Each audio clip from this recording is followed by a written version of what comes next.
আসসালামু আলাইকুম, কেমন আছেন সবাই? আশা করি অনেক ভালো আছেন। আজকে আমি আপনাদের মাঝে নিয়ে আসলাম একটি প্যান কাটিং। তো চলুন আমি কিভাবে কাটি আপনারা দেখতে থাকুন। প্রথমে 4 ভাঁজ দিয়ে নেবেন, এটা সবাই পারে। 4টি ভাঁজ দিয়ে নেবেন কাপড়টা। তারপর লম্বা যা আছে তাই আমার লাগবে, আমি এটা মেপে নিলাম। এরপরে রবার্ট ভাঙার জন্য 2 ইঞ্চি বাড়তি করে নেবেন। তারপর রবার্ট ভাঙার মার্জিন থেকে মেপে নেবেন কার কতটুক লাগবে। আমার পুরোটুক লাগবে, তারপরে 2 ইঞ্চি লাগবে, ওটা আমার ঘেরের জন্য, আমি ওটা পরে দেখাবো। এরপরে মাজার মাপটা নিয়ে নেবেন। কোমরে আমার এসেছে 15, আমি 15 নিয়েছি। এবার আমি হাইয়ের মাপটা নিয়ে নেব। হাইয়ের মাপটা নিয়ে নেব 15 ইঞ্চি।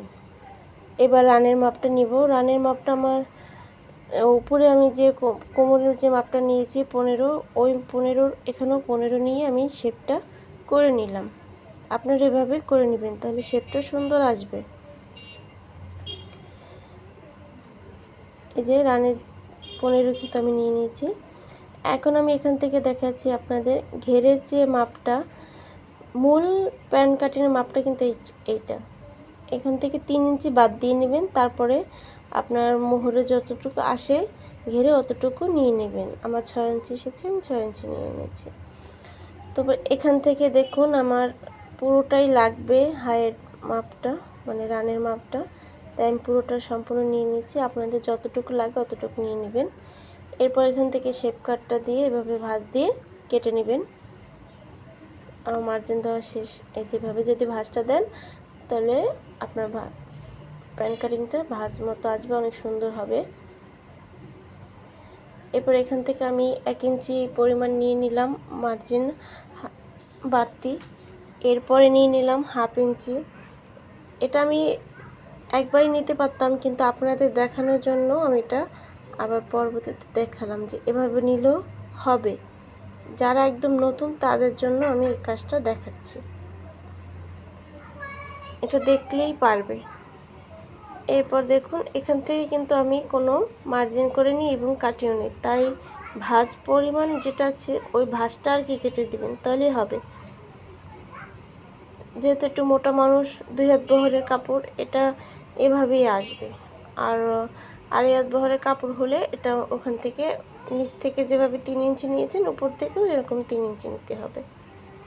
এরপরে নিচের যে ঘেরের আমার বর্ডারের জন্য কাপড় লাগবে 2 ইঞ্চি, আমি ওটা 4 পাটে কেটে নিলাম।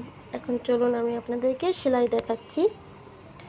এই যে এভাবে করে 2টা পাট নেবেন, কিন্তু উল্টো ভাও দেখে তারপরে আপনি নিচের এই যে 2 ইঞ্চি যে বাড়তি কাপড়টা নিয়েছিলাম ওই বর্ডারটা আগে সেলাই করে নেবেন।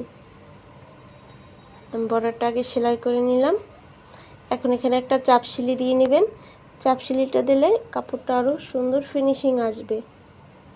এই যে আমার চাপ সিলি আমি আরেকটা দিয়ে নিচ্ছি। আপনারা দেখুন, দেখলে অবশ্যই পারবেন। চাপ সেলাইটা দেওয়ার পরে উল্টো পাশ থেকে বাড়তি কাপড়টা 1.5 ইঞ্চি পরিমাণ ভাঁজ করে দিবেন। আমার মাপা লাগে না, আপনার যদি লাগে আপনারা ভাঁজ দিয়ে মার্জিন করে নিয়ে তাহলে হবে। এই যে আমি ভাঁজ দিয়ে নিয়েছি 1.5 ইঞ্চি পরিমাণ। এভাবে আমি আরেকটা দেখাচ্ছি আপনাদের কিভাবে করবেন।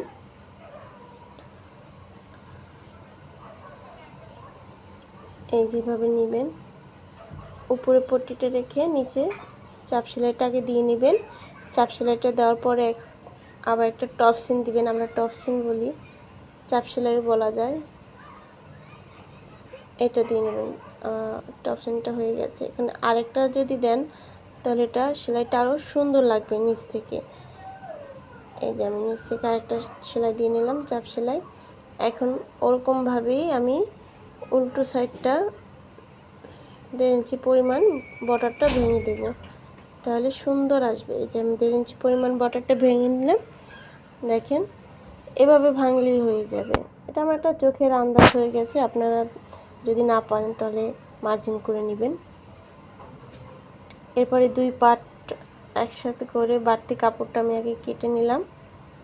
এখন চলুন আমি জয়েন দেখাচ্ছি। প্রথমে সোজা সাইডটা রেখে জয়েন দিয়ে নেবেন। এই যে সোজা সাইডে জয়েনটা দিয়ে নিলাম। আমার জয়েন দেওয়া কমপ্লিট। এখন আমি এখানে আরেকটি চাপ সেলাই দিব।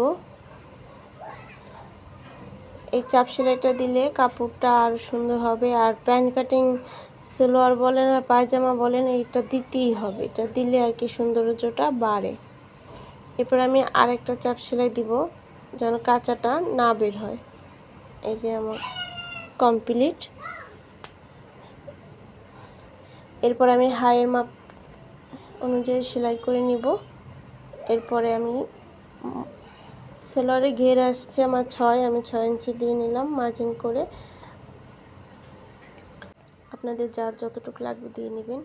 এরপর এখান থেকে মূল মাপটা আপনি রবার্ট ভাঙার 2 ইঞ্চি বাদ দিয়ে আপনি সোজা পরিমাণ ধরে নেবেন। আপনার হাইয়ের মাপটা আছে ঠিক মতো আছে কিনা। আমার আছে ঠিক মতো 15 ইঞ্চির একদম বরাবর আছে, তাই আমি সেলাই করে নিলাম। এখানে ডাবল সেলাই দিয়ে নেবেন আপনারা, আমি ডাবল সেলাই দিয়ে নিয়েছি। এখন এখান থেকে অল্প পরিমাণ কাপড়টা আর কি ভাঁজ দিয়ে নেবেন, তাহলে এটা আর কি রবার্ট ভাঙার জন্য। এই যে আমি এভাবে ভাঁজ দিয়ে নিচ্ছি। এরপর আমি আপনাদের একটা দেখাচ্ছি ভালো একটা জিনিস, যেটা খুবই ভালো হবে। এই যে ইলাস্টিকের বর্ডার পাশটা, এই যে দেখুন আমি আপনাদের দেখাচ্ছি আমার হাতে থেকে, আপনারা খেয়াল করুন। এই বর্ডার পাশটা কিন্তু বটে যায় কারণে যদি এভাবে যদি আপনারা দেন তাহলে এটা বোটে উপরমি উঠবে না। সেলোয়ার কিন্তু অনেক সময় দেখা যায় ইলাস্টিক বোটে উপরমি ওঠে পরার সময়, তো এভাবে যদি সেলাই করেন তাহলে আর উঠবে না। আপনারা যদি আরও ভালোভাবে দেখতে চান আমাকে কমেন্ট করে জানাবেন, আমি অবশ্যই আপনাদের কমেন্টে রিপ্লাই দেব কীভাবে দিতে হবে, এবং পরবর্তী ভিডিওতে ইলাস্টিক লাগানো দেখিয়ে দেব। এই যে আমার ইলাস্টিক লাগানো কমপ্লিট। এবার মাঝ বরাবর একটা সেলাই দিয়ে নেবেন ইলাস্টিকটা আটকানোর জন্য আর কি। এই যে আমার সেলাই কমপ্লিট। আপনারা দেখুন প্যান্ট কাটিং পায়জামা। আমার ভিডিও যদি আপনাদের কাছে ভালো লেগে থাকে তো প্লিজ সাবস্ক্রাইব করে দিবেন এবং আমার পাশে থাকবেন, কমেন্ট করবেন, লাইক দিবেন, আমার পাশে থাকবেন। এবং আমার কাজের ক্ষেত্রে আপনাদের যদি কোনো ভালো লাগা থাকে তাও আমাকে জানাবেন। আল্লাহ হাফেজ।